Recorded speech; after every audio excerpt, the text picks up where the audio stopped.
эрсдлүүд өөр нэгдэгт одоо Халдвар төвчин судлалын үндэсний төвөөс өндөржүүлсэн бэлэн байдал шилжсэнтэй холбоотой манай Дархуул аймагт бол 7600 вакцинаас хоцорсон болон шивэлтэнд ороогүй хүүхэд байна гэдэг тоо мэдээг гаргаж өгсөн.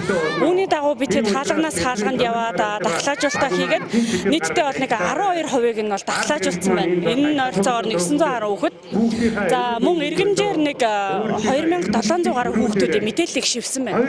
Тэр нөө вакцинд ороогүйч бүлэг байна, мөн орцсон ирнээсээ хурц систем рүү мэдээлэл нь ороогүй хүүхдүүд их байна л та. Тэгэд яг энэ одоо өндөржүүлсэн бэлэн байдлын үед болохоор өрхийн эрүүл мэндийн төв, сумын эрүүл мэндийн төвүүд маань ажлын өдөр 21 цаг хүртэл амралтын өдөр 10-аас 18 цагийн хооронд ажиллаж байгаа нь энэ нийт вакциндаа хамрагдаагүй хүүхдүүдэд олж хамруулах, дээрэс нь вакцины маань захин мэдээлэл байхгүй хүүхдүүдийнхаа мэдээллийг иргэмжээр шивж оруулах ийм ажлуудыг зохион байгуулж байгаа. Дээрэс нь нэмэлтээр Улаанбаатар өвчний маань дэгдэлт нэмэгдэх хандлагатай байгаа учраас 6-аас 8 сартай буюу товлолт наснаас өмнөх насанд нэмэлт дархлаажуулалтыг хийж байгаа гэсэн үг.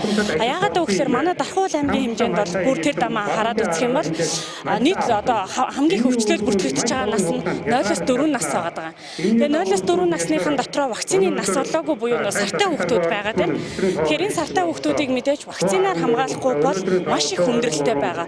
Нийт биеийн байдлаар наваад үзэх юм бол ер нь хүнд байгаа хүүхдүүд маань дандаа вакцины сар нас болоогүй байсан. Аль эсвэл огт вакцинд хамрагдаагүй хүүхдүүд байгаа учраас энэ одоо хаалга бүхэнд хүүхэд бүрийг хамгаалъя гэдэг уриатай энэ өдөрлөг үйл ажиллагааны хүрээнд болон энэ өндөржүүлсэн бэлэн байдлынхаа хүрээнд бидэд нийт хүүхдүүдэд вакцинжуулж вакциныхын мэдээллийг бүрэн гүйцэд одоо хурц системдээ оруулах ийм үйл ажиллагааг зохион байгуулж байгаамаа.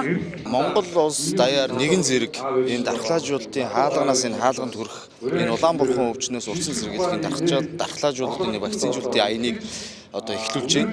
За дарханчуудын хувьд бол өнөөдрийн байдлаар 123 тохиолдол бүртгэгдэж, за эдгээрийн 85% нь бол 0-оос 14 насны хүүхдүүд.